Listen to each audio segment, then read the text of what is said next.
Sonic Mania is timeless. Every stage, every sprite, every track is just as jaw-dropping today as it was nearly a decade ago, and it'll still be among the best 2D platformers ever created a decade later. And that's not just talk. I've put close to 200 hours into the game across all the platforms I own it on.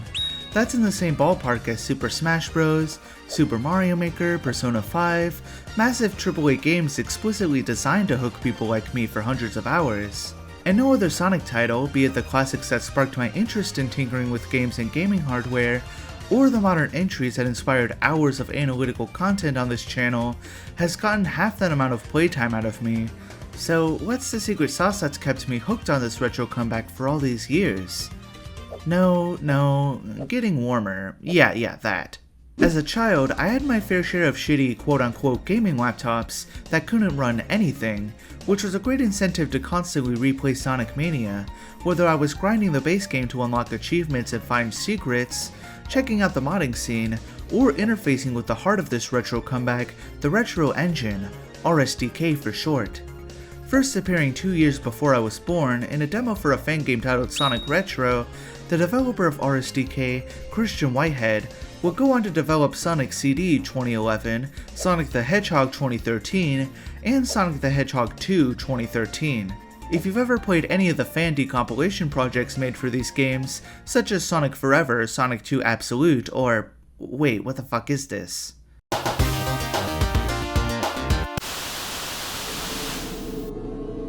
Hello? I wanted to record a message to help you get settled in for the night at the office. I'm SpongeBob. I'm SpongeBob. I'm SpongeBob.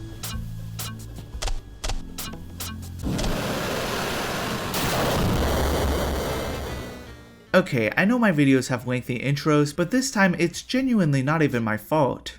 Anyways, if you have any of these decomp projects, or Five Nights at Team Forever, then you have access to the RSDK dev menu. Just open the Settings.ini file, change dev menu equals false to dev menu equals true, and press the escape key in-game. Now you'll have access to a rudimentary black and white UI meant for developers' eyes only. Start Game and Start Menu both boot the game back to the logos, and Mod is a menu created for the decompilations to replace a dedicated mod loader program, so we'll just take a quick peek at Stage Select. We have Presentation for menus and cutscenes, Regular for normal zones, Special for special stages, and Bonus for any gameplay features not within the scope of the Genesis originals, such as Boss Rush. Unfortunately, because the dev menu in older versions of RSDK stops the game from running in the background, there's little potential to make a whole video out of this engine leftover. That'd be like if I made an entire video just to explain how the zones in Sonic 1's level select are out of order. Sonic Origins looks more promising on paper. RSDK version 3, used for Sonic CD, and RSDK version 4, used for Sonic 1 and 2, were made backwards compatible with a revision of the version 5 build made for Sonic Mania, dubbed version 5 Ultimate. That means Start Game and Start Menu are replaced with Resume, which dismisses the dev menu without stopping the game, and Restart, which resets the current scene while respecting the last activated checkpoint, if applicable. But due to Sonic Team's forced integration into Hedgehog Engine 2, their proprietary 3D game engine used for Sonic Forces Onward, the dev menu loses a lot of its appeal. The Options tab is useless because HE2 handles all video and audio settings. Several key features such as Boss Rush and Mission Mode don't interface with RSDK at all, and the only way to get into this menu is to download a mod and a mod manager. All this on top of the fact that these games are faithful remakes rather than original projects, meaning there isn't much room to explore these games in ways that regular gameplay doesn't already allow for. Sonic 3 and Knuckles does have some neat unused content, such as a dedicated boss rush zone akin to Boss Attack in Sonic 2 2013, and a zone called Blueprint, a leftover from Sonic Mania used to test RSDK version 5's physics and mechanics. But this rushed remake lacks the inherent intrigue of dissecting a new-ish game made for new-ish hardware.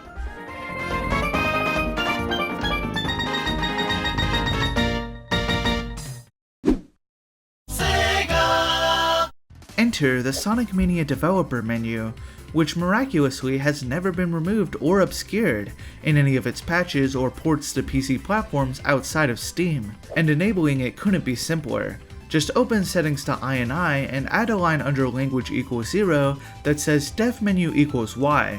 That's it, we're basically just taking the command we marked as true within the decompilations and manually adding it to Sonic Mania's settings.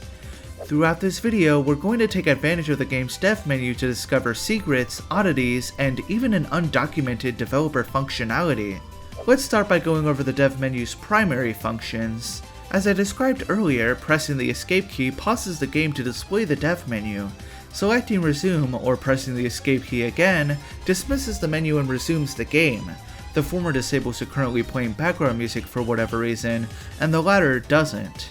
And restart resets the entire scene as well as placing the player at the last activated checkpoint, if applicable. If you use an extraction tool on the data.rsdk file, place the resulting data folder in the game's directory, and move the original file to another location, the dev menu will become active regardless of what's written in the settings.ini file, and will display a data folder next to the game's title, and restart will gain the secondary functionality of applying changes to the game's data in real time. 1 minute I'm viewing the credits for Sonic Mania, and the next, I'm busting guts. Like in Sonic Origins, there's also an Options tab, only now it's not only usable, but quite robust. Within the video submenu, we can set our window size to any value from 1x to 4x, one size larger than the in-game settings allow. The aspect ratio can be changed, though you aren't going to get widescreen support this way. Anything other than 16:9 just creates letterboxing. Full screen can be toggled at will within this menu, but you can't adjust the resolution or frame rate manually like in the in-game settings. You also can't toggle the window border, VSync, or triple buffering from the dev menu, but you can adjust the screen filter, though for some reason the dev menu refers to CRT Sharp as CRT Yeton, and CRT Soft as CRT Ye64. These are some pretty comprehensive video settings that you have access to at all times with the dev menu enabled, making it genuinely useful outside of my use case of fucking around when I'm bored. The same applies for audio settings. Unlike the in-game settings, in which music and SFX volume is adjusted in increments, the dev menu uses a free sliding bar for both. You can also toggle streams in this menu referring to the background music. According to the cutting room floor, this is supposed to prevent any new music from playing, which is technically different from just muting the music, but same outcome basically, but nothing happened for me when I toggled it off. The input menu specifically dictates keyboard controls, allowing you to bind keys for up to 4 players, 2 more than what the in-game settings allow for.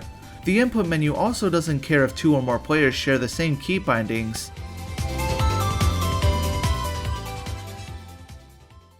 Next, let's finally see what those debug flags are all about. The first one is for enabling debug mode in places where it would otherwise be impossible to do so, such as in Encore mode in versus multiplayer. We can also disable the HUD if that's your style. These draw group commands tell the game whether to display certain layers within a scene. This isn't a comprehensive list, but here are some of the sprites I found could be controlled within this menu. Group 0 controls the background and a good chunk of the foreground. The background will not refresh when Group 0 is disabled, creating a ghosting effect. Group 2 controls certain entities like enemies, motors, and springs. Group 3 controls collectible rings. Group 4 controls the player character and dropped rings. Group 6 controls foreground decorations. Group 12 controls the player death sprite. Group 14 controls not just HUD elements, but the start of act transition, allowing us to see the level load in real time. Oh, also, on the main menu in the latest version of the game, we gain access to one more debug flag, Diorama Alt. This changes the banner animation used for Mania mode. 01, used in the final game, shows Sonic and Tails taking a stroll through Green Hill. 00 and 02, the unused animations, show Sonic and Tails running through Green Hill, the former having a moving camera and the latter having a stationary camera. Now for some functions outside of the dev menu. During gameplay, holding the backspace key will speed the game up 8 times. Pressing F12 will freeze the game, overriding Steam's default screenshot hotkey. While the game is frozen, each press of F11 will advance the game by 1 frame. This next feature is technically utilized within the dev menu, but I don't know where else to group it. Something I haven't found any information for on the internet is that pressing F12 while the dev menu is open will display whatever function the game is currently calling on, or at least I think that's what's happening here. Even the cutting room floor doesn't mention the use of the F12 key, hence why I called it undocumented functionality before. During the initial autosave warning, the game returns dummy notify autosave. When the game first boots into the main menu, the game returns mania mode menu _ initialize. All other menus either return nothing or, in the case of the level select and mania mode / encore mode summary, return loading X strings, X being the ISO 639 language code corresponding to the currently selected language. During normal gameplay, the game typically returns apply language X, X being a single digit number the Settings.ini file uses to determine the currently selected language, unless a cutscene is in progress, in which the game returns starting sequence with end states. To dismiss this return message, simply press F12 again and the dev menu will be rendered over it. Pressing any other key does nothing, unless it's the enter key, in which case the game will crash. This return message function appears to be exclusive to the latest patch of Sonic Mania, as I couldn't trigger any similar feature within the 1.0 version of this game or within Sonic Origins.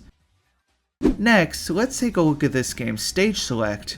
Presentation persists from older RSDK versions, containing all of the game's menus and such. This includes a thanks for playing graphic, a leftover from public demos of Sonic Mania with the coming in 2017 text missing. Mania mode replaces the regular sublist of past versions, containing all of the acts found within the main campaign. Encore mode is the same deal, containing all of the acts from that campaign. In version 1.0 of Sonic Mania, there's an exclusive sublist called Media Demo. This contains the versions of Green Hill Act 1 and Studiopolis Act 1 that were playable in the aforementioned public demos. Green Hill Act 1 is identical to the final game, only with special stage rings disabled. Fun fact, this version of the stage is technically not unused. It's loaded in for the cutscene at the beginning of the game and promptly replaced with the final layout for Green Hill Act 1. Studiopolis Act 1 has some fairly substantial changes, the most obvious of which being that there is no end of act boss. Also, the background music doesn't play here because its sound file was renamed in the final release.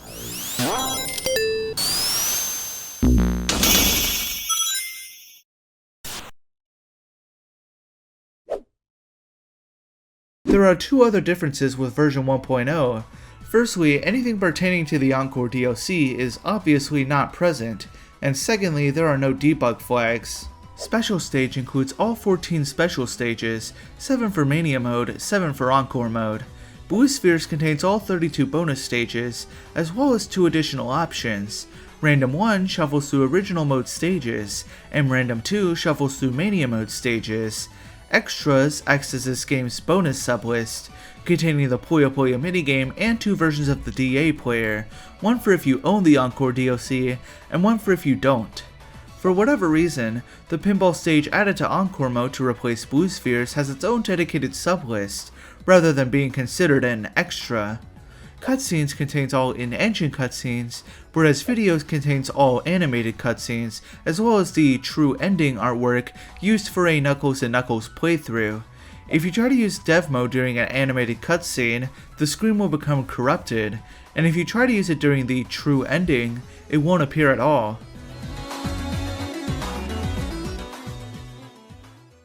Now for some miscellaneous oddities. During special stages, pressing the Y key will give Sonic free mock levels, allowing the player to easily collect the emeralds and grind for continues. This doesn't require the dev menu, it was just mistakenly added to the most recent Steam patch and never patched out. This has nothing to do with the dev menu anymore, but I'm having a blast. Anyways, here's some weird act names. Act 2 of Stardust Speedway has an isolated boss arena titled Stardust Speedway Act 2M. The same applies to Lava Reef and Titanic Monarch, though their boss arenas are just called Act 3. The dev menu is the only way to directly select Egg Reverie, the secret supersonic boss at the end of Mania mode, outside of the stage select code. Mirage Saloon Act 1 is, perhaps unsurprisingly, separated into 2 entries. one for the Knuckles exclusive act, and one for the Sky Chase Zone homage everyone else plays through. If you select Mirage Saloon Act 1 while playing as Knuckles, you can bypass the cutscene that would normally force Knuckles into his exclusive act, and vice versa. If you select Mirage Saloon Act 1K as any other character, you can play through the Knuckles exclusive act as that character, though good luck clearing the stage as anyone but Tails. Despite appearing in both Mania mode and Encore mode, Angel Island cannot be selected in either campaign's sublist, instead being relegated to the cutscene sublist. This makes sense for Mania mode, given you spend all of 10 seconds in this area of the game, but you spend 20 seconds here in Encore mode. Despite the player having full control in this section of the game, the Death Menu F12 trick returns, starting a sequence with 19 states, proving that Angel Island in Encore mode is, categorically, a cutscene. As soon as Sonic frees Mighty and Ray from their capsule, the game returns state completed, even though another cutscene is about to follow. If you start a stage as Sonic and Tails in Mania mode, then load into Angel Island Zone in Encore, then into Angel Island Zone, you can kill Tails during the opening cutscene of Mania mode. Eventually, the camera will pan to Angel Island, revealing that Sonic and Tails are perfectly fine, and that the cutscene has not been triggered properly. There's not much to see in this version of Angel Island, but we can run about in the section that's typically only seen in a Knuckles playthrough. Selecting the Mirage Saloon 1K transition as Sonic and Tails causes Sonic to appear behind Knuckles as he's knocked down. When Mirage Saloon Act 1K loads in, Tails will be awaiting Knuckles, and when Knuckles awakens, he'll just transform into Sonic. If you select Mirage Saloon Encore End while playing as Knuckles and Knuckles, you can make two Knuckleses sit on the same bar stool. Next, let's take a look at Time Attack. I'm going to clear Chemical Plant Act 1, save my ghost, and replay that ghost. But instead of watching the replay proper, I'll use the dev menu to transport my ghost to other stages. Most of the time, this will result in a near instant death as Sonic spawns in the completely wrong place and is forcibly shoved into a death zone. But sometimes you'll get a really funny montage of Sonic desperately trying, and failing, to engage with the current zone's stage gimmicks while being forced to adhere to the predetermined level layout of Chemical Plant Act 1.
Shockingly, the differences between Mania mode and Encore mode were substantial enough to kill Sonic here, but he survives Oil Ocean Act 2 completely unscathed, because he was shot out of a cannon here and never entered another cannon that would end that state, protecting him from an out-of-bounds death. Now for my favorite part of the video, forbidding competitions. Sonic Mania has a specially curated list of available zones and acts for competition mode, but by starting a competition normally, then selecting a normally inaccessible stage, we can see exactly why each stage was scrapped. Flying Battery Act 2 seems like a promising contender for competition mode. Hell, they even placed a signpost at the end of the stage. But once we reach one of these doorways, if player 2 through 4 tries to enter, they'll be transported to a bottomless pit, making it unplayable for anyone but player 1. Press Garden Act 1, I assume, isn't playable because of these hydraulic presses that would impede progress for the other players. Stardust Speedway Act 2M is inaccessible for obvious reasons, but I thought it'd be fun to show how competition mode breaks this stage's optical illusion. Player 1 is the only one who has to adhere to the screen lock, but the background doesn't display properly on the other player's screens, and the pathway doesn't properly loop to create the impression of a scalable tower, so they just fall to their deaths. Hydrocity Zone Act 1 isn't necessarily impossible with 4 players, it's just incredibly easy to screw over other players by raising the water level to drown them. If they added more air bubbles and slapped a signpost before the boss, I think it could have worked as a proper competition mode stage. Mirage Saloon Act 1 kills players 3 and 4 instantly, and places player 2, who selected Knuckles, into the cutscene that normally transitions to 1K. The level is mostly playable for player 1, that is, until the end of Act boss refuses to spawn in. Oil Ocean Act 1 has a lot of collapsible platforms and elevators that would probably impede progress for the other players. The boss does spawn here, surprisingly enough, and defeating it instantly triggers Act 2. The smog in Oil Ocean Act 2 affects all 4 screens, which isn't inherently a problem given that everyone would be aiming to clear the smog anyways. What could be seen as an issue is the fact that the smog only scrolls in relation to player 1's movements. Like Flying Battery Act 2, this act has entrances and exits that transport the player to different parts of the stage layout. You'd expect this to be an issue for players 2 through 4, but I was able to get Mighty into the inside of this sub pretty easily by using a swap monitor, but he shot into the abyss after shooting out of the exit cannon, and would occasionally break out of his confinement to fly upward through the stage and into the void where the ship is hidden. Lava Reef Act 1 seems to be perfectly playable. Any movable platform just clears the path ahead, and I feel that the mid-level mini-boss encounter could just be cut out to ensure a smooth experience. Lava Reef Act 2 is a different story, however, as conveyor belts will switch directions seemingly at random, making for an annoying and unpolished play experience. Lava Reef Act 3 surprisingly doesn't spawn the boss, the default boss that is, but Heavy King can be spawned in by using debug mode to move to the Knuckles exclusive boss arena. Both Sonic, who triggered the cutscene here, and Knuckles, who is normally the only character who's present for this cutscene, are locked into the resulting cutscene. For whatever reason, once the cutscene ends, Knuckles begins to act like an NPC who's moved too far away from Sonic, and only regains control after respawning in the Heavy King boss arena. Clearing the boss does nothing, but moving to the right of the screen reveals that player 1's scroll lock is, for whatever reason, more restrictive than player 2's, hiding the warp leftover from Sonic 3 and Knuckles on the first screen. Metallic Madness Act 1 is seemingly the only stage to utilize culling, the act of hiding objects not visible to the player. Anything not within range of player 1's camera will immediately despawn, rendering progress for the other 3 players impossible. However, if we manage to keep multiple players close together, we can mess around with the background stage gimmick. The terrain won't be rendered for the other players, and it seems some collision is missing as well. Or actually, Sonic moved too far ahead of Knuckles and Mighty, causing the background stage to phase through them and crush them, I think? Metallic Madness Act 2 doesn't seem like an issue until Mighty enters the shrink ray, immediately grows back to full size, spontaneously combusts, and crashes the game. I'm shocked it took this long to get a crash. Titanic Monarch Act 1 has several gimmicks that don't respond to players 2 through 4. Also, the titular Titanic Monarch doesn't scroll correctly for the other players, because it's following player 1's movements. Titanic Monarch Act 2 is the same story with gimmicks the other players can't interact with, on top of the 4-part gauntlet design being inherently unintuitive for multiplayer. Act 3 allows players 2 through 4 to ignore the scroll lock and trigger the explosion that normally ends the fight. This makes it incredibly hard to legitimately fight Eggman. Also, the Phantom Ruby teleportation screws over Tails by spawning him out of bounds, and Mighty by forcibly removing him from his getaway car. Egg Reverie always starts with a cutscene, so the competition never begins proper. Instead, the same cutscene is played on all 4 screens, only with screens 2 through 4 never moving away from Sonic. Eggman never spawns in, and thus, the stage cannot continue. Now for the most forbidden competition stages, the ones that aren't stages at all. Angel Island Encore is an odd one, as when Mighty and Ray are freed, they immediately take slots 3 and 4. The bottom 2 screens freak out as Sonic chooses Mighty as his partner, and player 4 is killed on the spot to spawn in Heavy Magician. Mighty's jump freaks out while Heavy Magician is still on screen, and after the cutscene ends, He's locked on the screen while Sonic can only progress with debug mode. The game is able to load Green Hill Act 1 in, albeit with 3 Sonics instead of 1. I decided to try Green Hill Act 1 Encore mode while I was here, and I found no issues. I assume the only thing stopping the Encore variants of the competition mode stages from appearing in that mode was time restraints. Most scenes outside of Mania and Encore acts show a normal view on screen 1, and a view with most objects shifted slightly to the right on screens 2 through 4. 3D views are not rendered correctly. The island background assets are missing from the secondary views on the title screen / DA player island, and special stages spawn infinite parallel universes in front of and above Sonic, in place of the normal background decorations. The 3D illusion in Blue Spheres is slightly uncanny. The pinball stage is actually very close to the original, only the prize capsules can be seen looping from left to right, and the graphics below the horizon line aren't supposed to be there. Here's some miscellaneous cutscene bugs.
And as soon as you return to the main menu, or enter the Puyo Puyo minigame as it has its own dedicated multiplayer system that overrides competition mode, the game will return to normal. There are 2 more hidden functions we can enable using the Mania mod loader. By changing our game platform from default or PC to developer, we gain one more option within the dev menu's debug flags, Vape mode, short for Vaporwave mode. Activating this flag slows all in-game music down to 75% of its original speed.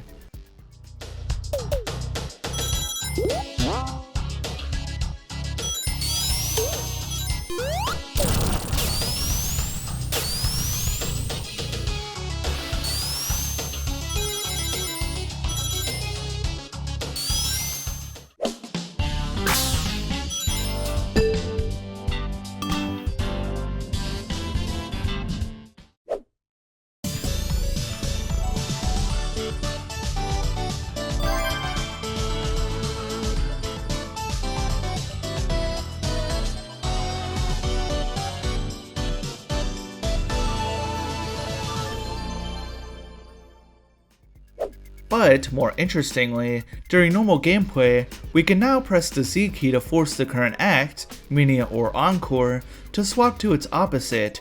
Due to the way that Sonic Mania handles color palettes, once an Encore color palette has been loaded in, it can't be switched back to a Mania color palette, but the level layouts can be freely swapped out.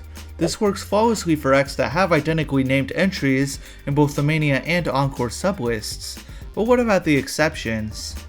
Well, you'd think that entering the Angel Island Encore cutscene and switching to Mania mode would send Sonic to the cutscene area we explored before, but nope. It sends us to Blue Spheres 12, yes I checked. If we retain control during the Mania mode introductory cutscene and attempt to switch to Encore mode, the game crashes. In Mirage Saloon Act 1, swapping near the beginning of the stage places Sonic inside of a wall near the top of the Encore mode Act 1's layout. Sonic is on the wrong layer, so he'll have to navigate through the walls. If we make it to the train near the end, we can phase through the train cars. Standing still on the tracks reveals that the train isn't actually moving, but you can make it look like it's being pushed by Sonic's incredible speed.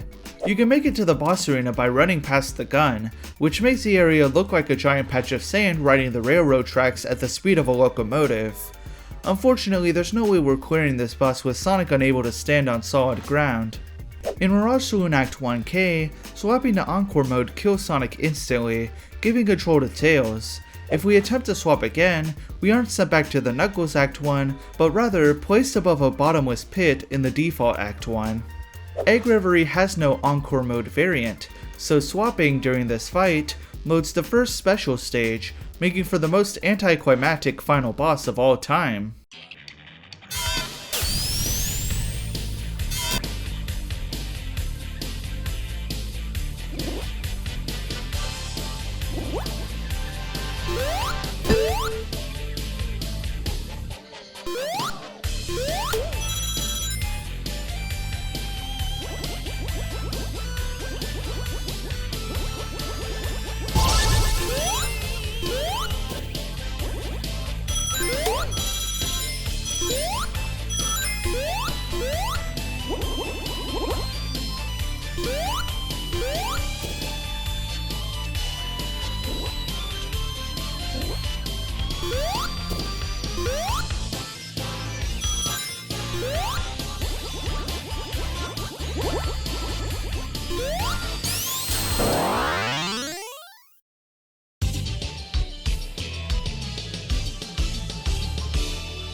Hey, looks like you made it to the end of the video. I know this is a pretty radical departure from my retrospective video essay style of content, so I really appreciate your viewership. I originally envisioned this video as a pilot for a new series on the channel that would delve into developer tools left behind in retail games, blending the hands-on nature of Son of a Glitch and similar shows that encourage viewers to replicate odd behaviors in their favorite games, with the more grounded documentary-type writing style of unused content videos. Let me know in the comments below if I struck a good balance between showcasing goofy bugs and useful developer functionalities, and if you'd like to see more videos in this style in the future. Also, sorry if the production of this video feels a little rushed. I wasn't too happy with the voiceover in particular, but I'd already been sitting on this video idea for roughly a year and a half prior to recording, and I've had allergies or something messing with my throat all month, so redubbing wasn't an option without delaying this video and several other projects. Right now, I'm on the road to 1,000 subscribers, so I can become eligible for monetization on YouTube, which I can hopefully take advantage of to help my family who are in a tight financial spot at the moment. So I'm probably gonna place Hello Neighbor green screen somewhere on screen, you know what to do. By the Mania, for the Mania, and now, dissected at the hands of the Mania, this is Roxy Proxy signing off.